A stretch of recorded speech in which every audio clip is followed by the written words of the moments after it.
नमस्कार मंडळी, जय Shivray. Travel with अक्षयमध्ये तुमचं पुन्हा एकदा स्वागत आहे. आज आहे 15 जुलै आणि आज मी निघालो आहे ड्युटीवरती. तर बुकिंग आलेली आहे ऐरोलीची माझ्या घराच्या एकदम समोरच्या बिल्डिंगमधून.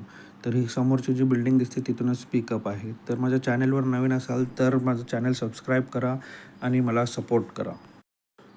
5 मिनिटाच्या वेटिंगनंतर कस्टमर आले, OTP घेतला आणि निघालो मी आता ऐरोलीकडे जाण्यासाठी. आता पोचलेलो आहे मी तुर्भ्यामध्ये. नेहमीप्रमाणे तुर्भा स्टेशनपाशी 10 ते 15 मिनिटाचा ट्रॅफिक होता. ट्रॅफिक क्रॉस करून मी पोचलो आता ऐरोलीला. ट्रिप केली एंड कॅश कलेक्ट केली आणि आता मी जात आहे ठाण्याकडे, कारण ठाण्यावरून खूप चांगल्या रेटच्या बुकिंग भेटतात.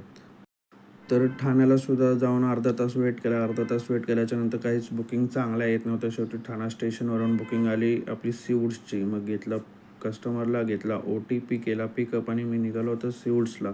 तर 1 तास 10 मिनिटानंतर मी सीवूड्सला पोचलो. ट्रिप केली एंड आणि कॅश कलेक्ट केले ₹486. त्याच्यानंतरनं मग मी दुसऱ्या बुकिंगची वाट पाहिली. जवळपास 1-1.5 तास मी सीवूड्समध्ये वाट पाहिली, पण मला काही चांगली बुकिंग भेटली नाही. शेवटी वैतागून मग मी आता जात आहे घरी. बघूया आता, जरा आराम करूया आणि संध्याकाळी 4च्या नंतर बघूया. जर कामावरती जात असेल तर मग मी तुम्हाला अपडेट करेनच, नाही तर आता सध्या मी जात आहे घरी. तर माझी आजची अर्निंग आहे, पहिली ट्रिप कामोठ्यावरून ऐरोलीची त्याचे भेटले ₹552 आणि ठाण्यावरून नेरूळचे भेटले ₹417. तर मंडळी, आता आलेलो आहे मी माझ्या घराच्या जवळ. आता जातो घरी आणि झोपतो. खूप वैताग आलेला आहे, काहीच बुकिंग नाही आहेत. तर मंडळी, आलेलो आहे घरी. चला भेटूया उद्या.